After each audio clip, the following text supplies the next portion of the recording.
Sir, you can introduce the Okay, speaker, sir. okay. Good morning, friends. Our speaker this morning is Mr. S. Gopalan, and Gopalanji doesn't need any introduction in this circle. He has been with us for a number of times, has spoken and also participated in our programs.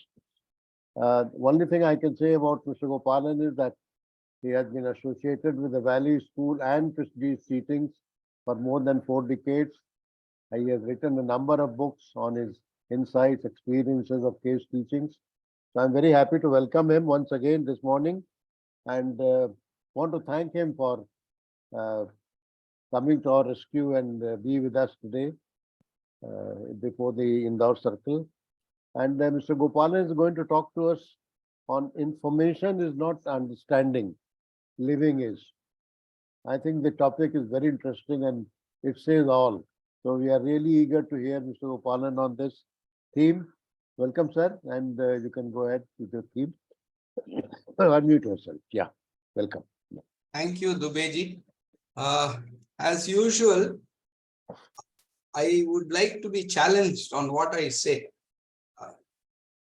What I'm talking about today is based on the fact that I've just completed this manuscript of a book which is entitled Begin from the Other End. And Begin from the Other End comes in the chapter part 10 Europe of The Only Revolution. It's a conversation between a friend of Krishnamurti and Krishnamurti as this friend tries to explore how to cross this ocean of confusion that he is in.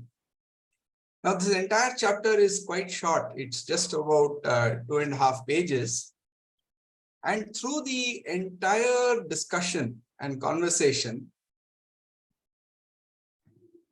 the whole thing centers around just the approach of the friend and Krishnamurti's approach. The friend begins and saying that he's tired of this analysis, examination, and methods. They only have deepened his confusion. He doesn't know what to do, which way to proceed. And Krishnamurti's response is, so long as he's doing that, that is how it would be. But if the mind lives from the other end, these problems will not exist. And then for the rest of the discussion, through the chapter, the friend responds, how? How can I do this? I can only go to what I know. Do I really understand the suggestion? It seems meaningless. This is the response of the friend right through. And through the passage, Krishnamurti 3 times emphasizes living. And he keeps saying at the end, all knowing is on the wrong side. If you know, you are already in the grave. So my sense was that you and I, all of us, are in exactly the same boat. And one of the reasons for that is the lifestyle, the society, but most important, the education that we have come through. This has encouraged analysis, it has encouraged examinations, it has encouraged grave methods. Neither education, living, nor society talk about living itself. So the questions that come to me from this are, in what ways is living different from thought, intellect, knowledge?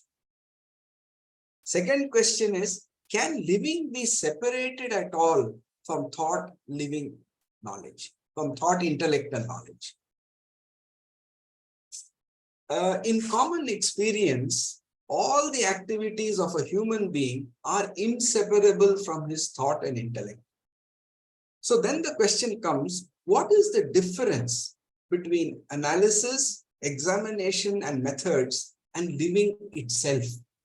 Why do Krishnamurti and his friend seem to be talking from completely different planes. Now, analysis, examinations, methods, they are all activities of the intellect. So the question that comes is living also an activity of the intellect? So let's begin very closely with what we know, terms that we know and are very familiar with: information, knowledge, hypothesis, and experiencing. What exactly do we mean by these terms? So information is data. It is facts that are discrete and separate from one another, not necessarily connected. So, for example, Bangalore is the capital of Karnataka, is a piece of information. Latitude is the angular distance of a place north or south of the equator, another piece of information.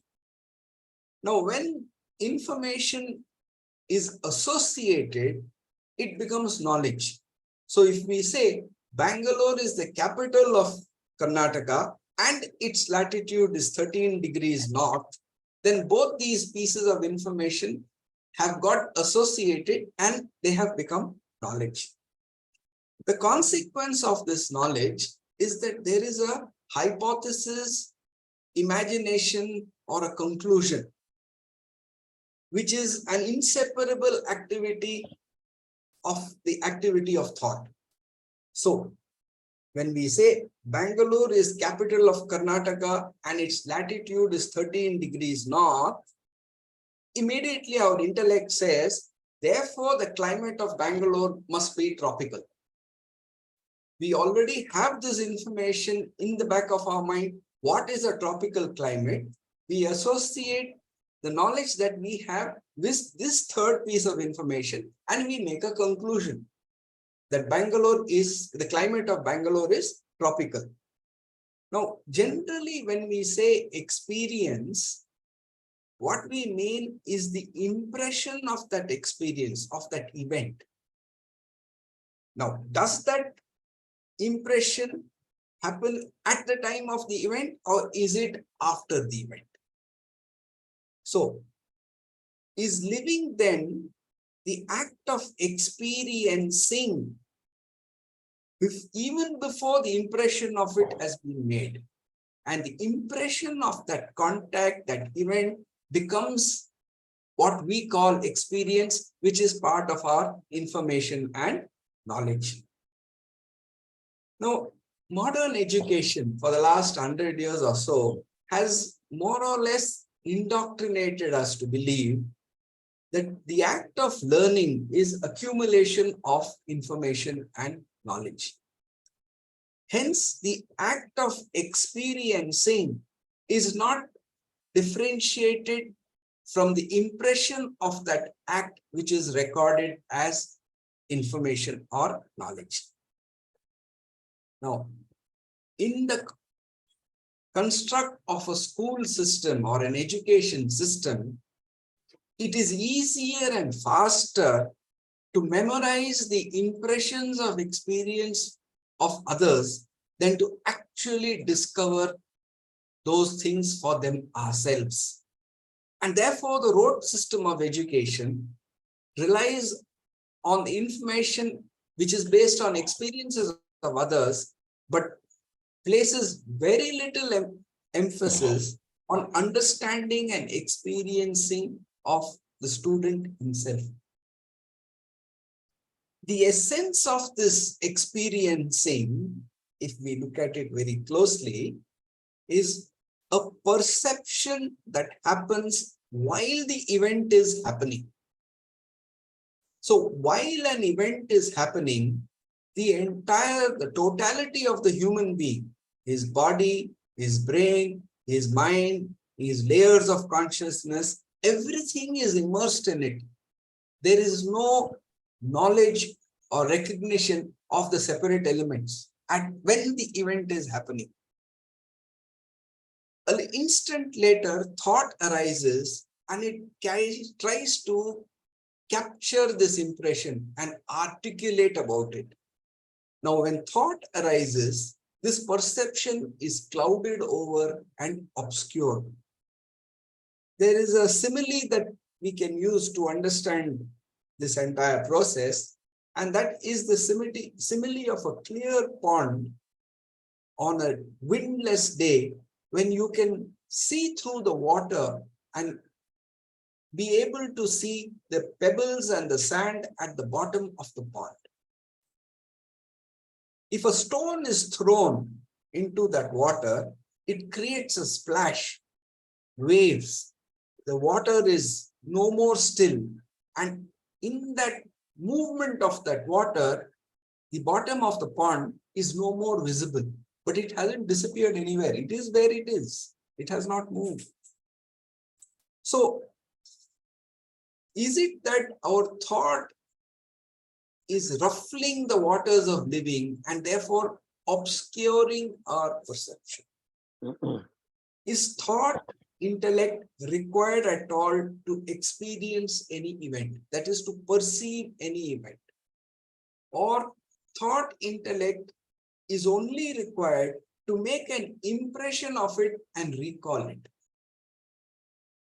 Then the question comes, why is thought required to recall experience at all?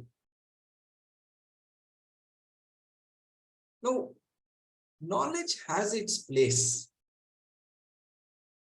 And we learn, that's the only way we learn.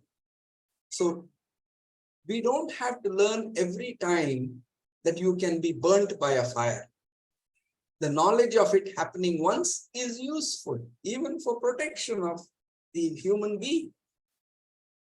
But is knowledge also an impediment to experiencing an event? And obviously it is. When it clouds the movement of perception, knowledge becomes an impediment. So it's a two-edged sword.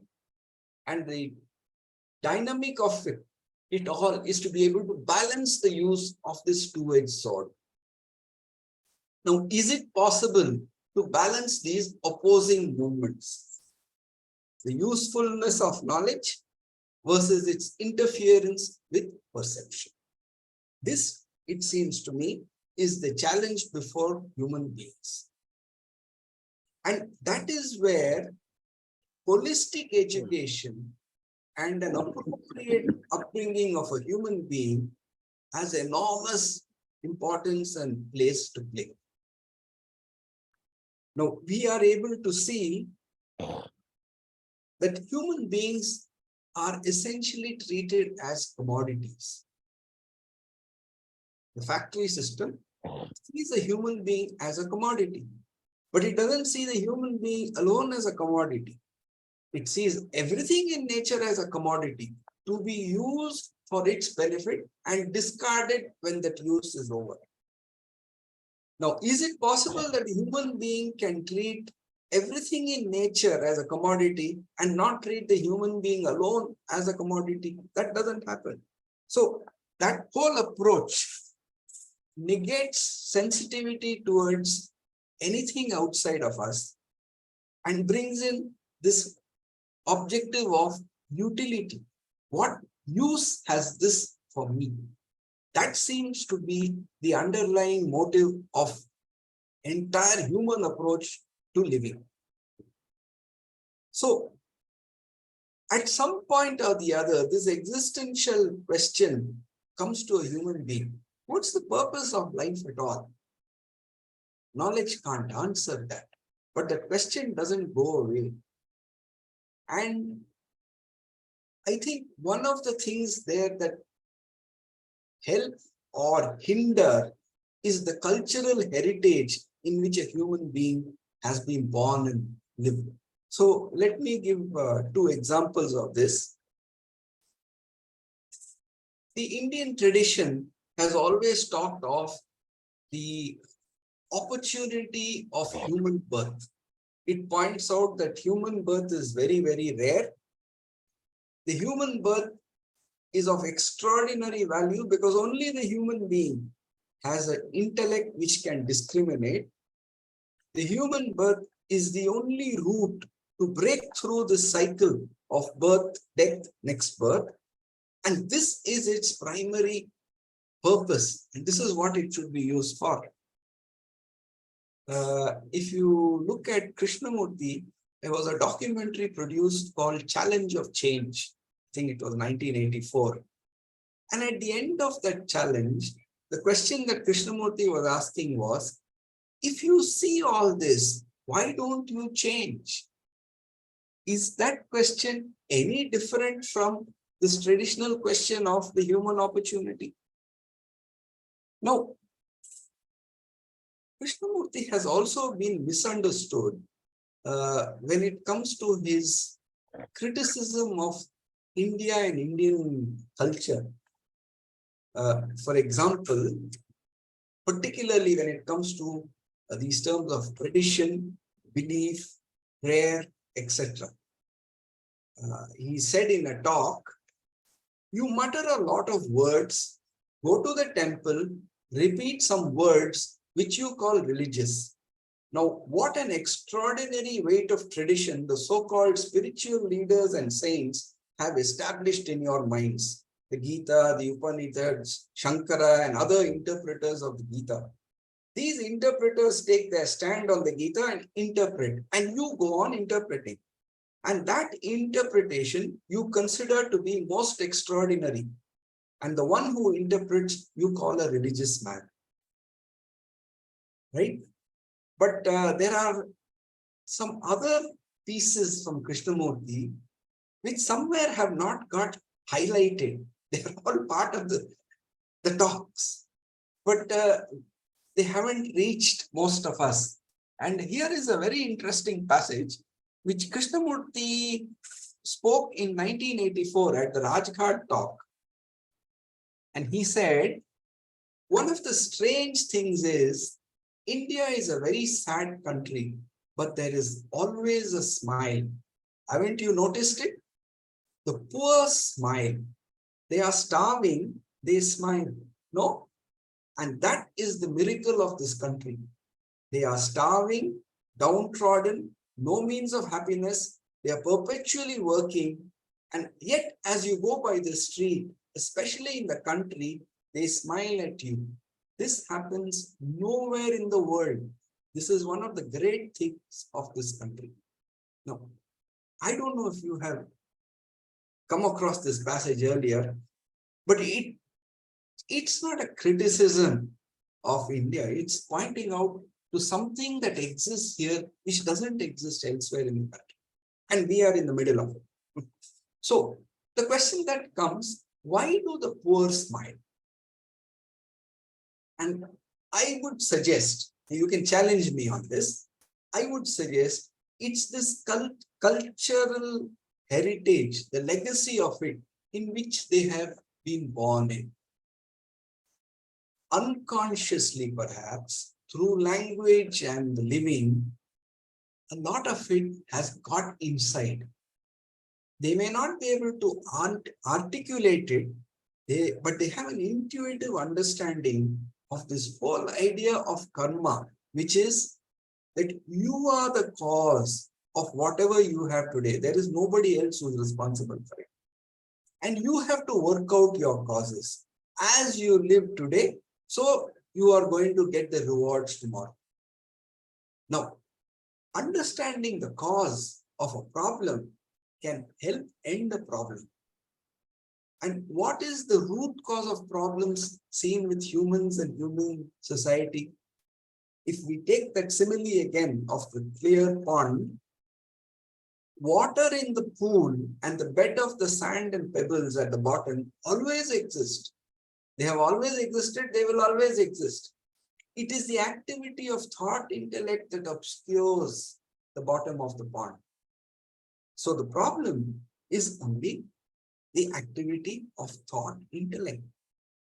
Now, what is the cause of this problem? It's not the government, it's not the laws, it's not society. It is you and I, the educated individuals. We form the middle class, 69 to 80% of the population. We have confused information and knowledge with perception and understanding. And therefore, we run after information and knowledge. And to me, that is the problem. Until that misconception is cleared for oneself, the problem will continue to exist. Education will continue to go the way it is going, or even more. Now, the really poor, they are able to smile. It's the middle class that is preoccupied with becoming, preoccupied with success, preoccupied with fear of failure, and therefore they are not able to smile. So our education, our lifestyle is enhancing this. Generation after generation, it's increasing, not reducing it. To me, this is the crisis that is actually we are faced with right in front of us. And what is it that we can do unless we first have that insight, understanding, perception in our own living? That's my question for that. Thank you. Thank you, sir. Thank you. Very well said. Just a few words. I think this is very clear that knowledge is gathered through experience. And as we know, thought is the response of memory that has been stored through knowledge, which means experience, knowledge, memory is stored in the brain leads to thought and then action. But Krishna made a very good distinction when he says that wisdom is when knowledge ends. He also says that knowledge will not lead you to intelligence. And he says the intelligence, there is no intelligence without compassion. Now, what is schools, he said in a different way, he says that education is a process of self-knowing and self-discovery, where a student is taught to learn about the working of the mind. So, I know it can be debated whether one can live without knowledge and experience, because I don't know what kind of life that would be, because I've not experienced that. But I think the way Krishna talks about, and we all have experience in our life, that there are moments when experience and knowledge takes a back seat, and we have different kind of feeling which can't be described in words. But we all have, all of us, experienced that at times. So I leave it at that, and I think Harshad Bhai wants to say something. Please unmute yourself. Yes. Are you able to hear? Yeah. Thank you, Dubeji. Thank you, Gopalan sir. Information is very useful for our daily life. We all need information when we want to travel, we want to buy things for our daily life. And understanding, I think there are two kinds of understanding. One, we can call it intellectual understanding, like when a person says that smoking can lead to cancer. That is intellectual understanding. But when a person can really see the whole process of smoking, what is behind it, and finds of freedom from smoking, then it is a real understanding, true understanding. So we have intellectual understanding, most of us, but if it doesn't make us free from fear or anger or jealousy, loneliness, then that intellectual understanding doesn't help in making our life very happy, healthy, creative. So I would say that in spite of the education which we go through with a lot of knowledge stored in our brain, there is still the possibility of touching something which is beyond thinking, especially when the words are coming from a person who is very, very clear, like Krishnamurti. And then there is a sensitive uh, listener or a reader. sensitive and curious and who has the ability to look inward, then there is a possibility of uh, touching the beginning of a thought. That means it is possible to be silent and watch the beginning of a thought. And that is what is Krishnaji means by starting from the other end. It means being silent and look how the problems are arising in our daily life. So without that silence, without that curiosity, without sensitivity, without the ability to be alone and look inward, then even the knowledge which we get from Krishnamurti can become a burden. It can become like a concept that you have to be free from the image to see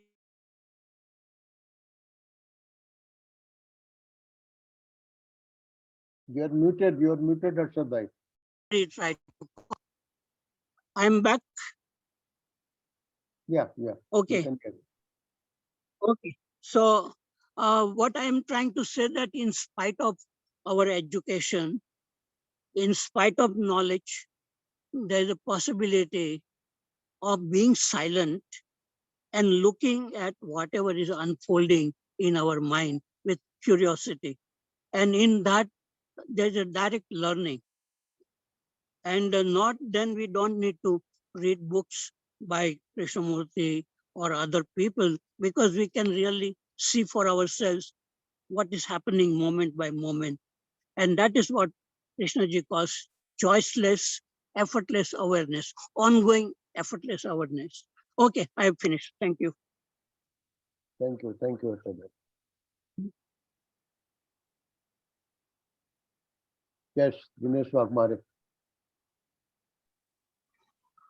I would like to ask Gopalan sir, at the first stage itself, why do we require information? From where the concept of information has come? Why do we need words? So we have to start from there. And then we can slowly go ahead. Information becoming knowledge, then it is becoming understanding, and then it is becoming wisdom. Whatever you have asked, basically, why, and you have talked about analysis. The whole process of analysis, why can't we use on the thought itself or the thought intellect itself? Why not we use the same tool of intellect on intellect itself and understand what is the structure of intellect? I think if we go through this, then we know why do we require words, why do we require information, what is the structure of intellect. And once the limitation of intellect has understood, once the limitation of intellect has been understood, then probably that wisdom may come to the human mind. He can use that intellect as a tool in a limited way. Where it is required, it can be used. Where it is not required, it cannot be used. And then I think that perception and whatever you are talking of direct perception and experiencing, that may come into picture. Because this whole, there is no problem with your thought or no problem with information, knowledge, experience in this thing. Only thing is we are not aware of what is going on. We have just missed the basic thing why we have started all this exercise of creating thought and creating words and all that. If you go deep, I think that may go to your wisdom, that may reach to wisdom level. What is wisdom basically? You said that information. I took information as the basic data, as you rightly said. Then understanding of that data through knowledge. Knowledge for me is, suppose I am interested in particular subject, Google is full of information. Then I collect that subject, I study it, and then it becomes knowledge. As you said, you associate two things and then you get the data of a particular thing, and then you create this thing, means systematically you arrange it and then you use it for your purpose. What you said, your utility point of view, then it becomes your knowledge. But what is understanding? What is the difference between understanding and what is the understanding between knowledge and this understanding itself? Knowledge, you have to remember. It goes like comes and goes like memory. From memory, it comes and goes like it comes in a process of thought, like, and then it goes again back to your memory when you stop using it. Whereas understanding remains with you. Understanding doesn't come and doesn't go. Yes, it can be improved in future or it can be upgraded in future. But basically understanding remains with you. It doesn't come and doesn't go. And then what is wisdom? How do you use that understanding? How do you use that understanding is the wisdom. So what I would like to say here is we have to use the whole analysis, intellect, and whatever we have created to the basic source itself, on the intellect itself. And then we have to understand the structure of intellect, what it can do and what it cannot do. It can simply reflect or it can only put the data for an actual thing. It can give the name only. And then it makes its data and keeps in your memory. That's all. It reflects the original subject. It is not the original subject or original object. So this exercise one has to go through, and then I think the mind becomes quite free. Thought itself loses its importance. Right now, what is happening? The mind has given so much importance to the thought that the mind itself becomes a thought only. So once mind understands what is the limitation of thought, then probably it may come out of that. What do you have to say on this? So what is it that is going to help the mind come to this understanding, as you put it? This wisdom has been expressed from time immemorial by infinite number of people, right? All this information and knowledge is there. That knowledge is limited and knowledge cannot bring about understanding. That information is there. What is going to make a person really understand it so that he doesn't depend on it anymore? Dr. Parekh said there are two kinds of understanding. That intellectual understanding, which he called, I'm calling knowledge. It's a difference of words. Huh? The intellectual understanding is knowledge. It is not assimilated in me. Understanding, perception is seeing. There is no separation there. But through all this history, we have not been able to really comprehend that I myself, do I have a foundation or am I an illusion? Am I a projection of my own thought? We have not been able to crack it through all the knowledge available.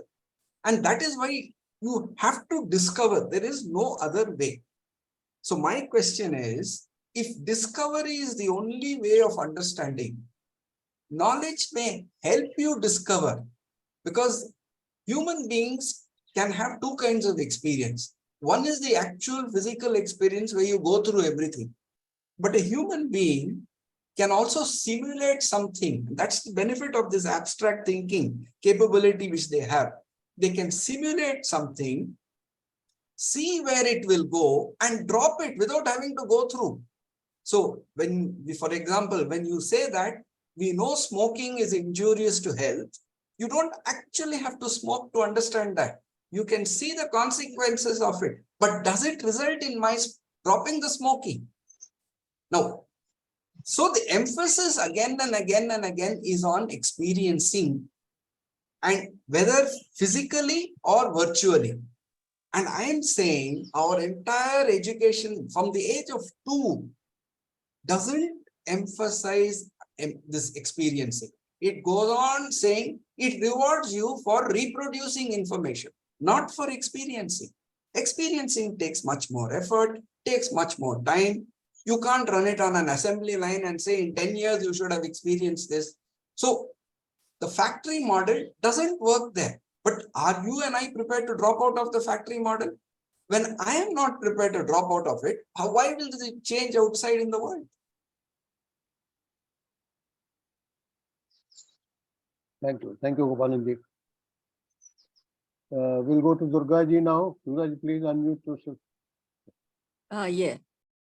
Good morning, everybody. Yeah. Good morning, Gopalan sir. Yeah. And as usual, it's always been a, very good listening to you all the time. Very evocative, very eloquent.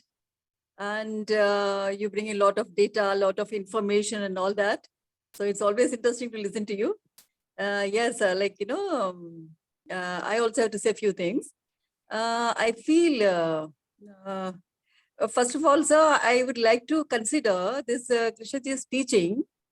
As long as we are thinking about the common masses and what about the common people, how we are all going in the flow, that's all okay, sir. That's fine. That understanding also has to be there.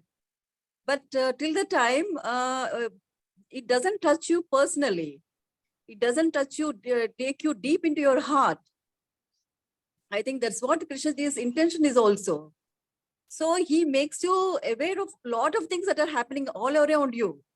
Makes you sensitized to all those things, because you're no more a self-centered human being. But at the same time, till it doesn't touch you, to bring to your own day-to-day living, to your own basic consciousness and consciousness, all those levels.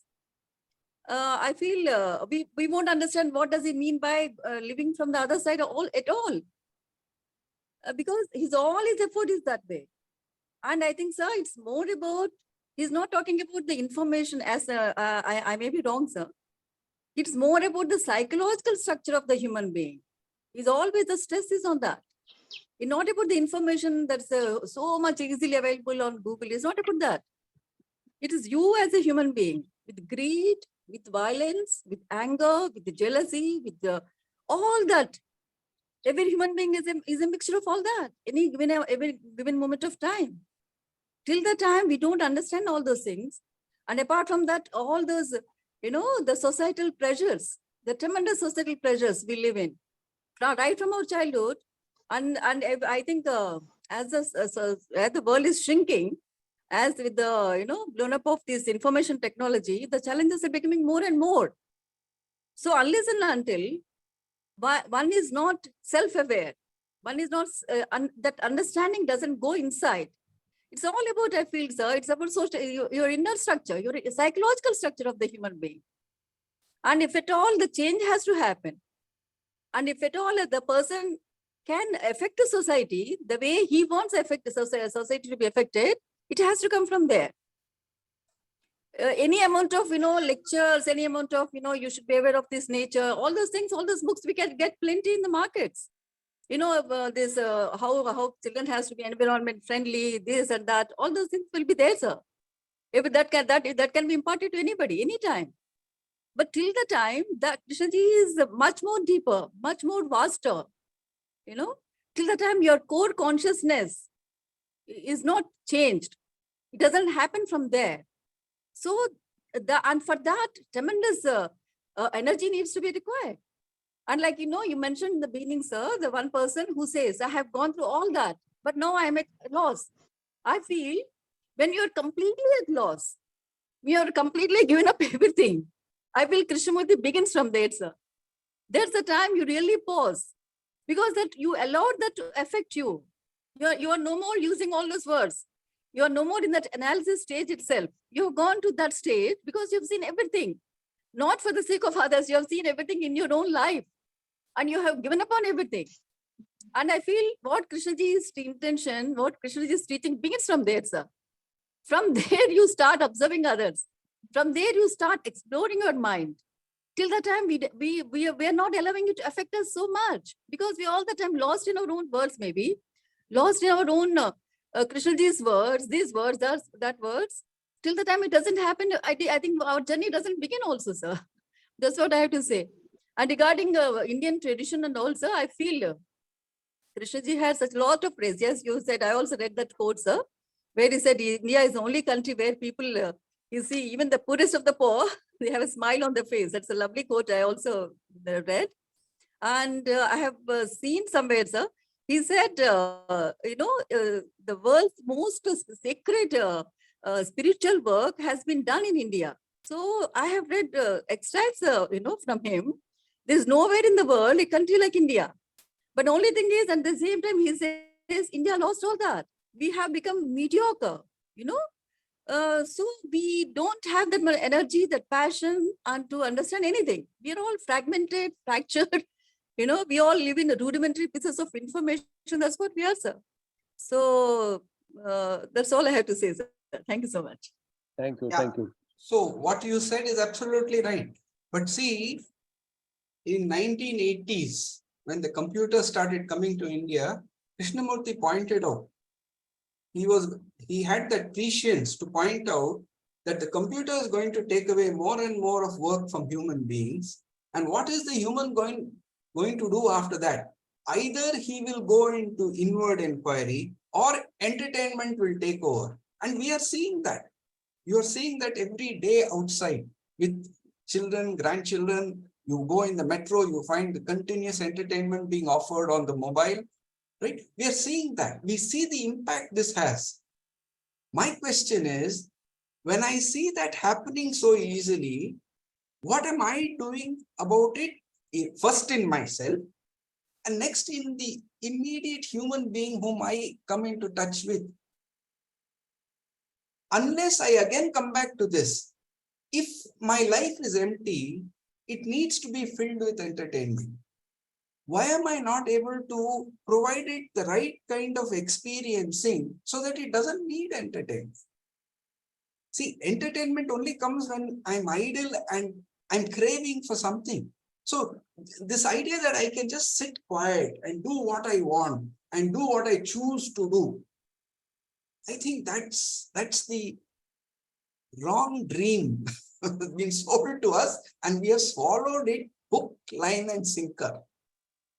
So it comes back to us, because many of us who are in this meeting, we are at the age of grandparents.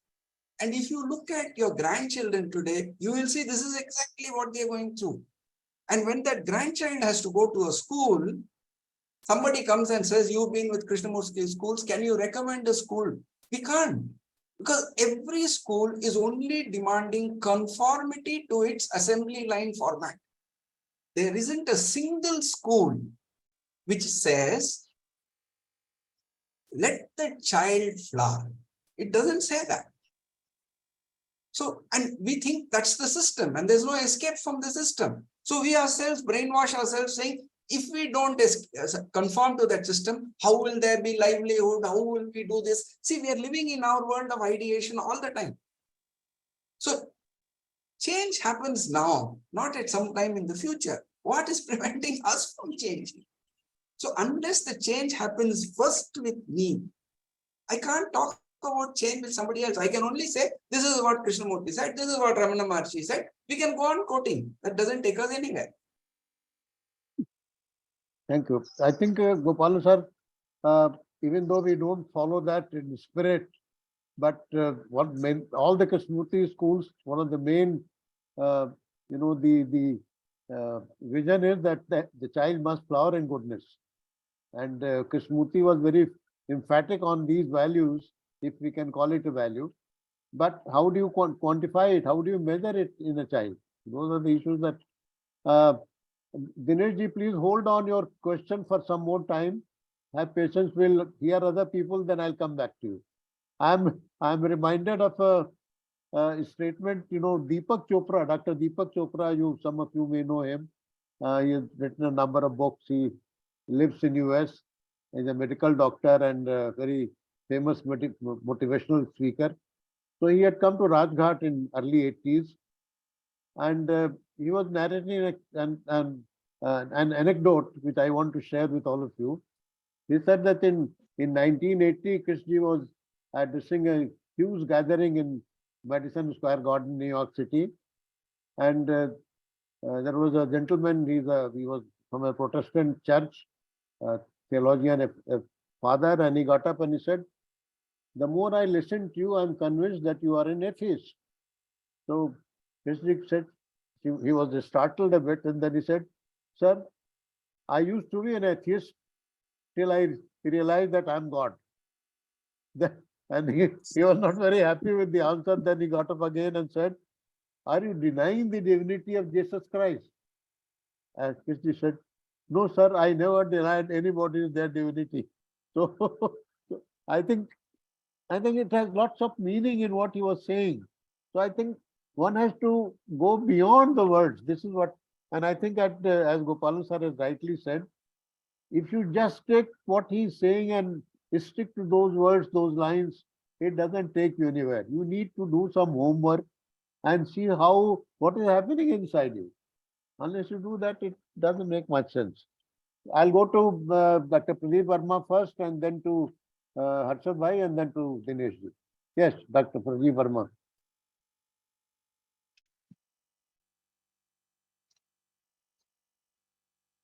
Am I unmuted now? Yes, yes. Good morning to everyone. I'm audible, I think. Yeah. Yes. Gopalanji, as usual, started with this. The topic was information is not understanding, living is. And then we started discussing how to start from the other end. As if there are ends. I'm just asking this question, whether there are ends anyway, but this itself is an inquiry, how to start from the other end. And that too borrowed from somebody expressed it, that it is very important, you must have this, right? So this is that type of inquiry, and I must know each word of this to respond. That is one thing. Then information, for me, this is the first step. We are bombarded with information from all around. Signals are coming, and all these signals are information only of some consequence in mind-body structure that I am. So you said that I would love to be challenged. I am challenging my own understanding while listening to you. Listening, present continuous. You are always, this continuity you are emphasizing, experiencing. So while listening to you, so many things came to me. And how to challenge you without impressions in me. How to challenge you without impressions in me. Anyway, another thing is experiencing. Experiencing leads to experience naturally. Naturally, this happens in all of us. Experiencing ends up in experience, and that becomes knowledge, right? Now, we also talk about moment to moment, experiencing moment to moment. See, the moment is very important. And in that moment, which is timeless, which is active presence, right? So this continuity, experiencing and differentiating it from the other experience, and also that unless until that thing is in my mind, that contrast. So whether that moment experiencing and how it leads to ultimately understanding the moment to moment experiencing, because understanding involves grasping relations of parts and perhaps relations part to the whole. That is what understanding, I have explored it through whatever was available naturally. Understanding is a cognitive process related to an abstract or physical object, such as a person, situation, or message, whereby understanding is a relation between the knower and an object of understanding. So that is what it is. So a few questions that came to me, I have already put, not challenging him, but challenging my own understanding. You see, so please respond whenever you feel comfortable, whenever you are. Let others also talk. Thank you. Thank you very much. No, it's Thank good you. I respond to you right now because it's fresh in the mind, right? So you said, when listening, can I know that I'm listening? I can't. So this experience of being immersed in what we are doing, I'm not suggesting that every moment of your life one has to be immersed. That may not happen. But I'm only pointing it out that at the very young age, the child is immersed. Even sensory information comes only when living is there. If life is not present, no information can come in. So the foundation of living is always there. It's on top of this living that the sensory information is coming in. And in that simile, I tried to explain that when we start working on it, we seem to be shaking those waters and the bottom of that pond goes out of view. So we can't force this silence on ourselves. It can't be willed. But first thing is, can we learn to immerse ourselves in an experience? Young children do it. And we say, hey, stop that. Do what I'm saying. We break that. We haven't learned how to bring a child from what he is immersed in and then take him onward. That's not possible in the assembly line structure that we have set up, which we call education. So it seems very clear to me that if at all I can do anything at this point in life when I have this understanding, it is to sit with a very young child and facilitate his experiencing from where he is. But the moment that doubt comes in my mind, will he now fit in the system? 20 years from now, will he be able to get admission to university? Those are problems of my projection. They don't actually exist. So all the problems are created because I project them. And this is what we are working with. This is the cause of many of the problems. So this moment to moment understanding, I think that is how the human mind works. You are deep into experiencing, then you come out and articulate it, communicate it, then go back into experiencing.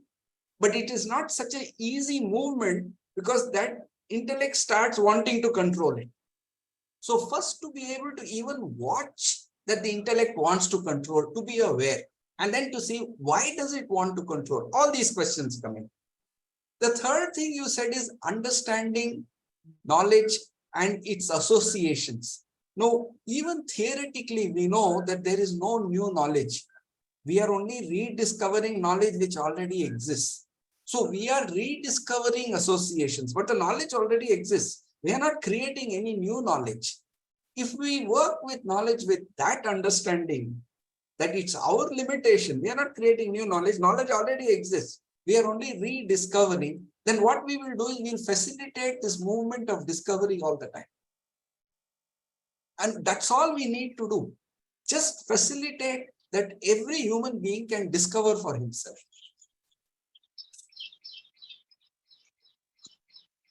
Thank you. Harshad bhai, please unmute yourself. Yeah, are you able to hear? Yes. Yes. Thank you, Gopalan sir. Somebody has said that I do not confuse the schooling with education.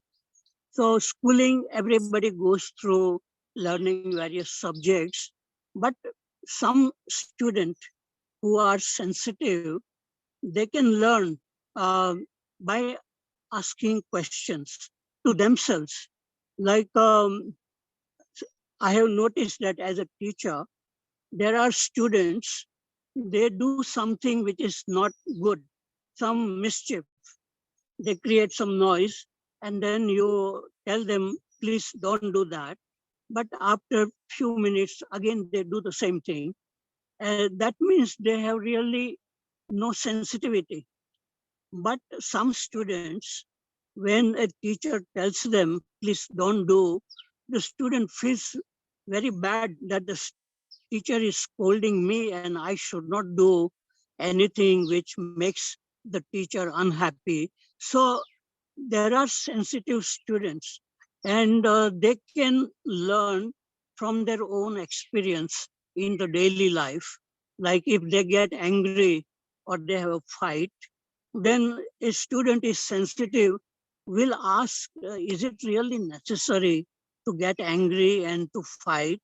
So this kind of questions, it may not come from teachers, but some students who are sensitive and they feel that these problems, they are really making them unhappy and they want to be free from the problems. Such sensitive students, they will get something from either Buddha or Krishnamurti or Kabir or some, when they read something, which the words which comes from enlightened people, and if the student is sensitive, it begins to look inward. And that is what happened to me when I read Krishnamurti.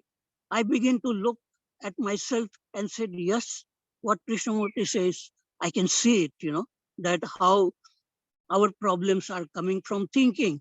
So then the next question, is it possible to be free from thinking? Is it possible to watch the beginning of a thought? So when such questions come to sensitive people, they become very quiet and then they begin to learn in silence. So I would say sensitivity, curiosity, energy to look inward, all these qualities, if student has, then one can really learn everything uh, by oneself. It can't be taught. Okay, thank you. Thank you. Thank you. Yes, I Dinesh ji. finished. Gopalan sir, I would like to ask you why we are giving importance to this experiencing. Because, okay, at that moment when the perception is taking place, experiencing is important. But afterwards, you have to convert it into the knowledge, because time factor is coming in between. So with the time, if you have to use that experiencing knowledge, you have to put it in memory, no? And you have to make a sequence of that experience also, or you have to upgrade that also. That is number one point. Number two, yes, I understand that in education, today's education, since we are giving more stress on the intellect, there is imbalance of knowledge of understanding of emotions and feelings. So we have to give importance to the emotional quotient also, and we have to give proper knowledge about this, how to tackle the emotions and feelings and all that. So that should be integrated in our today's education. I think about that only. Next thing, you are giving, it is also associated or related to your perception and experiencing. Basically, in my views, problem is not with that knowledge or your thought or this information and all that. The problem is with the intention, ill wishes, vested interest.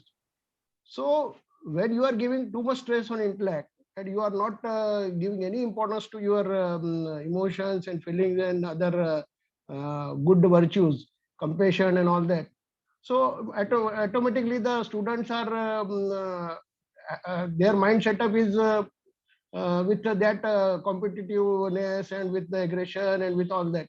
So that is the main problem that should be addressed. If we can address that, I think there should be a balance in between these all the three things.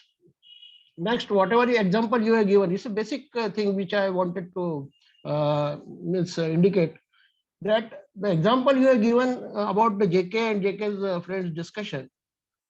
It appears from your this saying that your statements and all that the JK friend was only interested in clearing the confusion of intellect and his mind.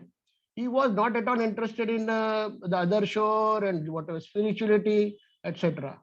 Most of the people, say 80 or 90% people, they are only interested in solving their worldly problems. They are not interested about your this going beyond thought and going towards spirituality or taking interest in spirituality and all that. So I don't think if, we have to really review the whole issue and we have to again rethink on this points. Thank you. What do you have to say? First, I would like to ask, the first point you said, the time factor. What is this time factor and who creates it? I create it. Time is entirely in my mind and I create it because I want to become something. I never question what it is that I want to become. That, right? So that's one of the biggest factors which come in the way. And because I have this problem, I say now the student has to complete it in 10 years. I impose that time on him. So my confusion gets imposed on somebody else. Second point you said is feeling. In fact, I was interesting. You said feelings have to be tackled. See, problems have to be tackled. Are feelings problems to be tackled? A feeling is the essence of living. Is it a problem to be tackled? Or when we say sensitivity, sensitivity is feeling. The feeling is associated with living. Every living being has feeling. Are we in the process of trying to organize it, smothering feeling, and therefore making people insensitive? The third thing you said is intention. Yes. Why am I so worried about time? What is my intention behind? What's my fear behind? Why do I have this apprehension? If I have an apprehension, must I not convey that through whatever I do? And the fourth point you said is that people are not interested in spirituality. True, they are interested in solving their problems. But if you want to permanently solve the problem, you have to tackle it at its root. And that root is this time factor that comes in. Becoming is the root factor. But if we don't bring now this is something that every human being has to go through and figure out for himself. But I think we have a role that if this understanding is there, then we will say, okay, we'll create the environment, you figure this out. This is the whole purpose and benefit that you have of a human opportunity. Figure it out. Go through it. Find out. You have to find out. I can't tell you. Thank you. Yes, Arun Partha, please unmute yourself. Yeah. Good morning, everyone. Gopalan sir, I just have a doubt. Actually, if you see Krishnamurti also, there are many books, videos, and all that. So we have a lot of information, and information basically he has spoken about various things like conditioning, then observation, meditation, and a lot of other things. So if you see, only when we are interested, we will that information we will try to understand and then adapt it in our life. So that is actually the process which happens. So how do you see that? How do you say that? I mean, like that information, out of that information, nothing. I mean, it cannot be understanding. Only when you live, it is understanding. That is my question. Because only when you're interested, otherwise you might even discard it. No. So only when some kind of interest comes from within, that you have to go a little more deeper into that information, then understanding happens. Then the second step. Yeah, thank you, sir. Maybe I'm missing something. You're absolutely right. See, I wanted to figure out a particular problem in design. So I am interested to find out. Therefore, I search in YouTube, somebody gives an instruction, I try it out. Unless I have that, it's not going to happen. But that curiosity, every living being has. Every living being is born with the curiosity. You just see the eyes of a child. They are wide open. We make them droop by putting into this information where they have to just, it's so boring, they go to sleep. So a human, any living being has that curiosity. So is it our task to keep that curiosity awake? Can that curiosity be directed to fit into the framework which we have already said they must conform? That is why conformity is the worst thing you can do to kill the creativity in a human being. And that is what we are doing. We are, through our fear, we are saying, see, there must be some assurance that you can be independent and earn your livelihood. Therefore, better you conform. At the age of 2, we start demanding conformity. We never allow the curiosity to flower. And then they come and say, People come out with master's degree and they don't ask any questions. They have nothing to ask. Naturally, we've killed that, it completely smothered it. And I'm only saying, does that smothering start? Because deep down in myself, I'm not convinced that it's so important to keep that curiosity alive, even if it comes into against all the fears that I live with. Thank you. Thank you. Yes, Mr. Rajendran. Thank you, Dubey sir, and thank you all our friends. And namaskara, Gopalan sir. So just I want to ask,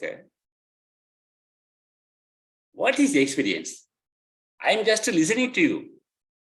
That is an experience. If I listen to you with a motive to gain something and added that gain into my storehouse of knowledge, that's a motive. Then there is no attention. Suppose whether conversion of experience into knowledge, that is a motive. Why I want to convert the experience into knowledge? When the experience is converted to knowledge only by images, when there is no attention,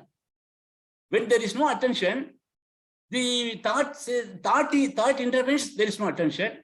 Then another fragment of thought says, oh, something important is happening. And Gopalan sir is telling something important. So this fellow is not listening. There is lack of attention. So the recording starts. Then it is converted into images and stored into knowledge. My question is, when there is listening with attention, that is experience. With attention, is there any recording? I went to Kashmir recently. I went to Tirupati and Sabarimala also. When I stand before the deity, that is called the darshan. We cannot have that. In English, we can call it as a vision or something. I do not know. So I remember everything. I don't remember anything. I wanted to put some prayers also. That also I have forgotten. When I came out of that also, whether it is a Swiss or Kashmir or Sabarimala, I don't remember anything. The moment I take my phone to take a picture of Switzerland, then the thought control comes and that is the recording. Suppose if I listen to Krishnamurti for 30 minutes or 1 hour with a lot of attention, at the end of it, I don't remember anything. I spent 1 hour with the Krishnamurti's talks. Afterwards, if I try to remember anything, nothing is there. I don't remember anything. So when there is everything, we want to attribute some motive. We don't accept, we attribute motive unless we find a motive in anything, then only we are satisfied. Otherwise, we will be breaking our head. So experience, we don't experience also fully. Always the thought intervenes, we don't experience anything. Suppose eating our food, listening to Gopalan or listening to anything, always motive, the thought intervenes, and in the background of our storehouse of knowledge, we listen. So there is a recording, then it is converted into knowledge, and that is useless thing. That is a junk. So how one can experience thing fully? Only when there is no movement of thought. Thank you, sir. Yes, sir. So we may be drawn to do something because of a motive. That may be the initiator. But as you pointed out, when there is attention, all that motive and all that is out of my mind. So what brings about that attention? It is complete involvement with what I'm doing. So there has to be that involvement. Now, if we do anything without involvement, the mind will be fluctuating. This is boring, and it will be giving you commentary. All that will happen. But the moment you are completely involved, at that time, we don't have any such thoughts. That's all I'm asking. Is it possible to encourage such involvement? But then, can I dictate what you should be involved in? Obviously, I can't. So whether it's a child or an adult, I can't dictate that you should be involved in this chapter in physics. I can only say, find out what you love to do, get into it, be involved, encourage that involvement all the time. What comes in the way of that involvement is the moment I start putting yardsticks and I say, You be involved, do whatever you want, but at the end, I must know what you have done. I must be able to measure that you have got 50% in this. Then the problem has come. So you can't put measuring yardsticks and then say there must be involvement. So involvement is a flow. We have to encourage that flow. That flow will take that person wherever. Why are we so afraid that we will not be ready for living if we go with the flow? It is our apprehension, is it not? Okay, thank you. Thank you, Gopalan. Verma Sahab, you want to Yes, say sir. something? I just lowered my hand because Rajendran ji was there raising his hand. So I thought, let him first be over with, then only I may, if time permits. So we are emphasizing on discovery. Probably this is not, this is in the psychological domain, psychological realm only, because physical discoveries are there with knowledge available and going beyond that and something like that. That's a different thing. But human problems, when each one has to discover for himself, means his psychological realm, his mind and his sufferings, his problems. So naturally, this discovery being with the problem and then whatever happens afterwards and with what attention or whatever. So these things are, so this discovery has to be always, it is always new because challenges are there, new challenges are there, life is full of challenges, each one of us goes through its conditionings and all that. So this is pretty clear that way. And then we usually exemplify a child, innocent child, and this thing. Usually we do it because the child is not able to express in the language we speak or certain gestures. I can just imagine that this fellow is trying to convey something to me. But usually child has, you know, even in the, before the birth, child is very alert, and it gets so many impressions right in the before birth. So, but the only thing is he's not able to express it in the language so we take it for granted that this child is absolutely blank or innocent. But usually this may not be the case. Anyway, this is not very important. Thank you very much. Thank you, thank you. I think Dinesh ji has lots of questions. I'll request Gopalan sir, please share your email ID with him so that he can write to you, because many of us may not be interested in what he's asking. This could be a personal question between you and him. You can clarify his doubts. So I'll request Dinesh ji to just lower your hand, and you can write to Gopalan sir. You can take. Sir, you can share it on the chat box, your email ID, and Dinesh ji can write to you. Because not all of us are interested in a particular line of question and all that. Yeah. We can hear other people ask questions.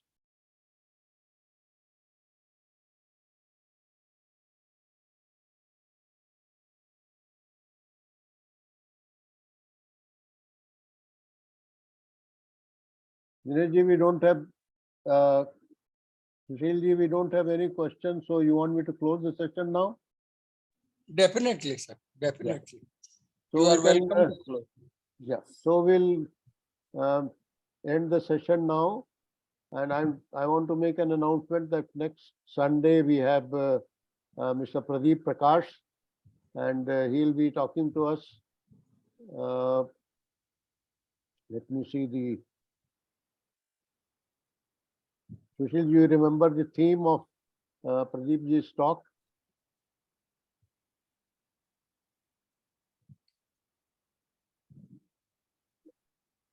Mr. Pradeep Prakash is going to talk to us on life transforming insights of J. Krishnamurti. So it will be 10 o'clock next Sunday. If you're free, please do join us. And thank you all for joining. Thank you. Thank you. Thank you. Thank you. Good day. Good day. Modak sir, please close.